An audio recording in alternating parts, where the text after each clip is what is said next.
Good day. This is Benjamin Herzberg. I'm the program lead for the Private Sector Engagement for Good Governance program at the World Bank Institute, and I'm here to talk to you today about policy advocacy, outreach, and communication. And this is part of a series of videos we are performing to try to disseminate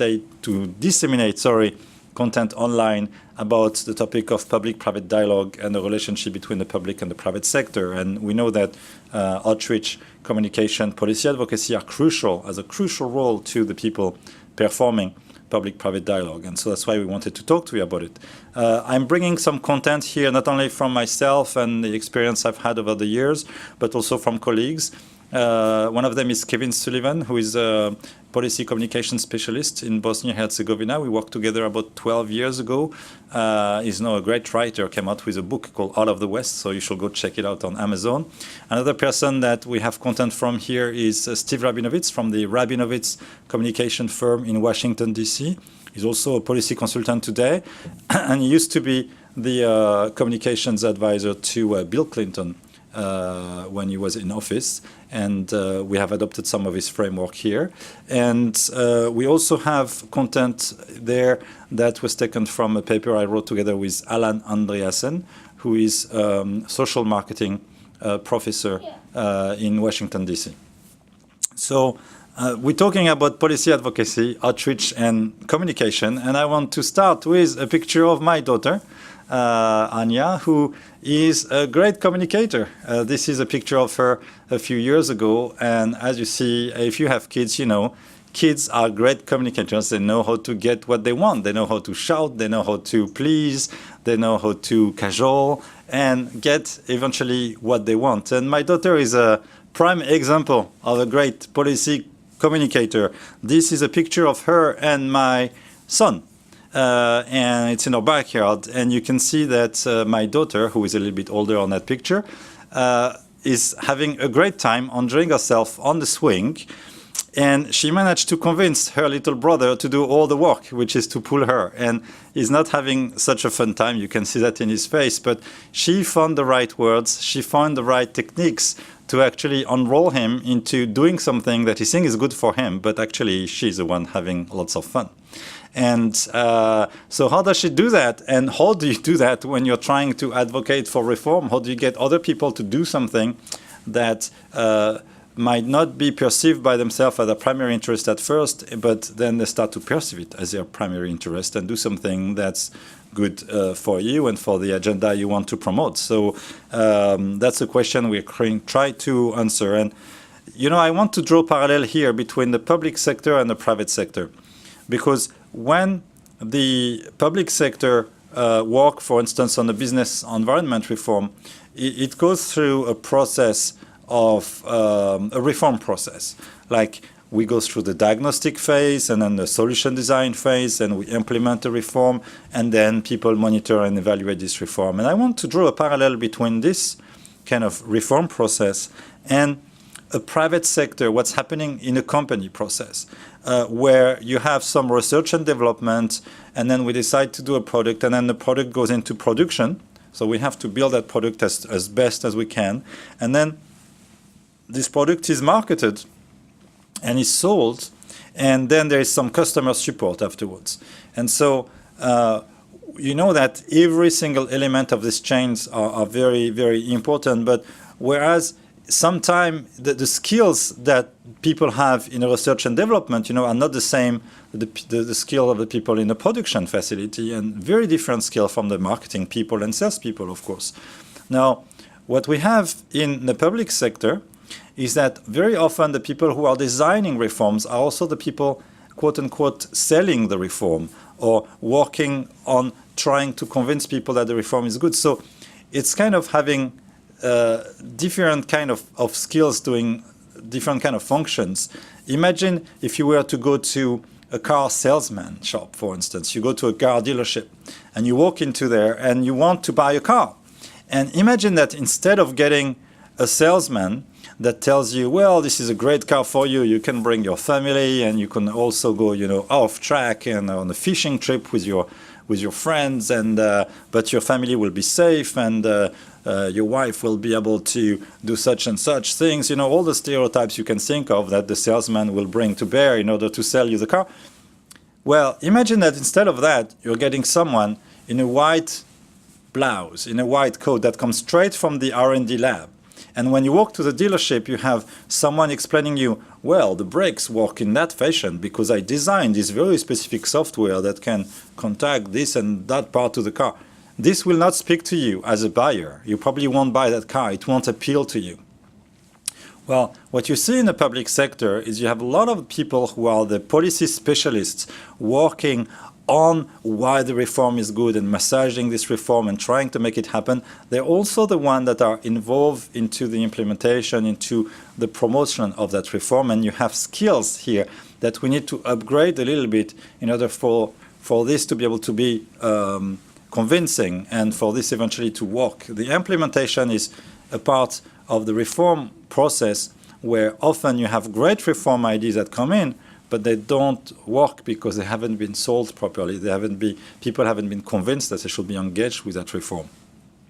You know, this is how often the public sector communicates. This is a public service announcement, and if you read it, it's a crazy announcement because this is, you know, typical public sector.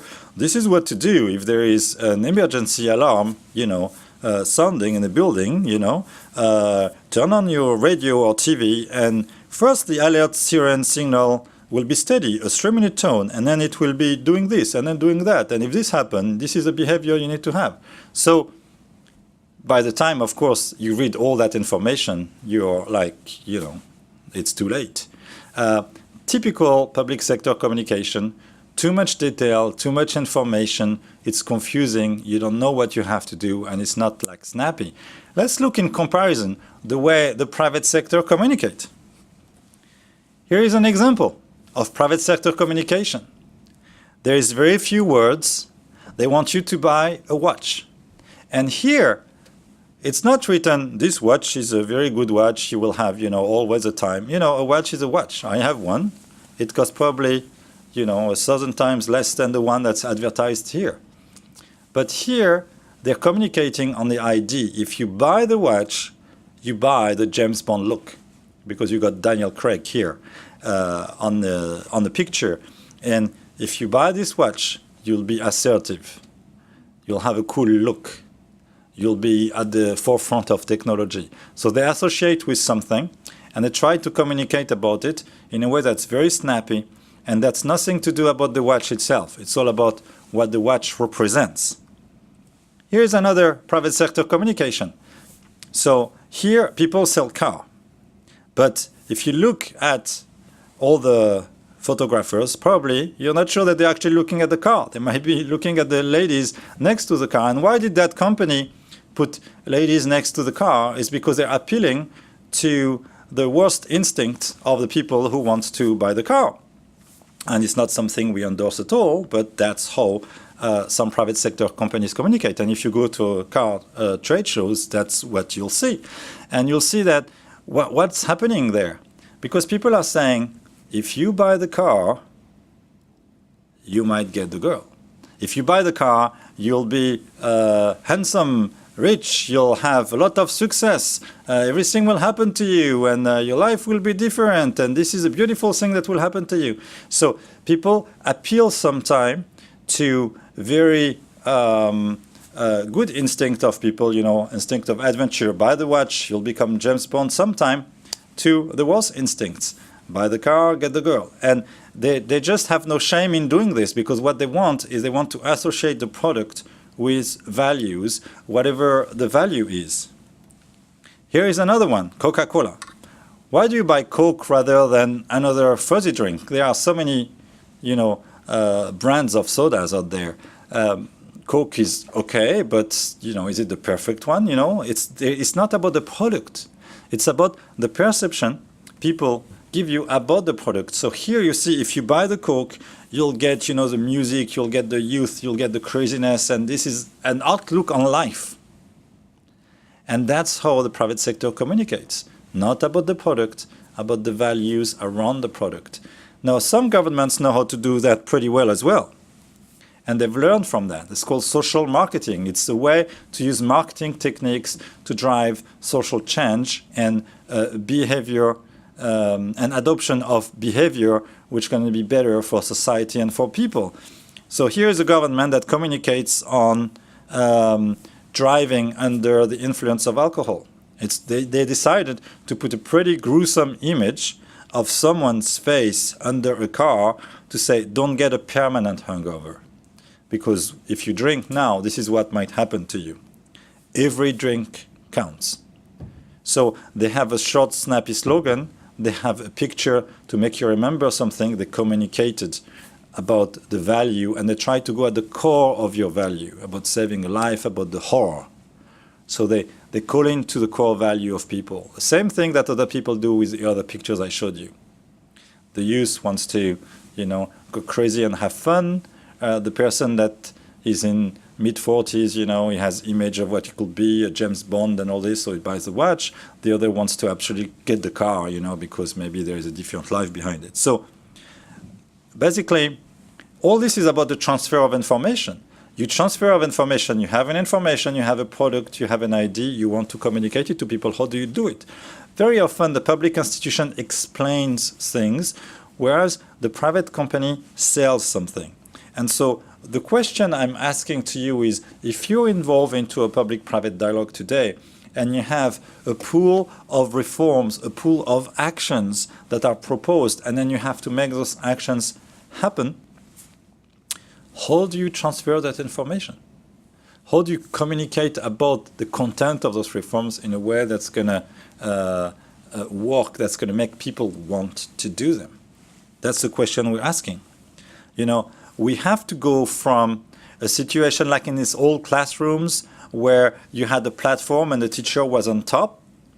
If you look in most of the schools today, you don't have those platforms anymore because people understood that the knowledge is better understood by the children when it's not just given from on top from the professor that knows it all and all this, but someone that has a discussion, a two-way communication with the kids. And they will remember the information better. And so the same thing when we're dealing with policy reforms, where we're dealing with competitiveness actions, with sector improvements, we have to come out of the pedestal of saying, well, this is a great reform, this is a great idea because A, B, C, D, and just think that this is going to happen on its own. No, we have to come down one notch and being able to have a two-way communication with people about this idea so that they really understand why it can be good for the particular location. And if you don't do that, it has consequences because people, they have a choice to make. Do I take care about a business enabling environment reform or do I go to a football match? And your stadium is kind of like you're trying to fill a stadium with supporters. And will the supporters be there or will the supporters go somewhere else? Because people have, a limited amount of attention. People have a limited amount of energy they can give, and you got to grab a little bit of that. If you don't, it goes somewhere else. And the problem is if you try to do it and you do it the wrong way, you can get this kind of demonstration. And my question to you is, what kind of demonstration is that? Is it a demonstration in support of something or against something? I'm not answering that now on that particular picture, but it's just to tell you that there are high stakes in the way you can communicate because it could transform into an amazing success. But if you communicate in a way that rubs people the wrong way, it can transform into an amazing failure. And we have seen so many reforms cooked up through a very nice consultation process between the public and the private sector, but then there are constituents that have been left out. We didn't think about them, and those constituents are going to react, and it's going to transform an entire opinion against the reform. You see a lot of labor reforms that have this kind of destiny.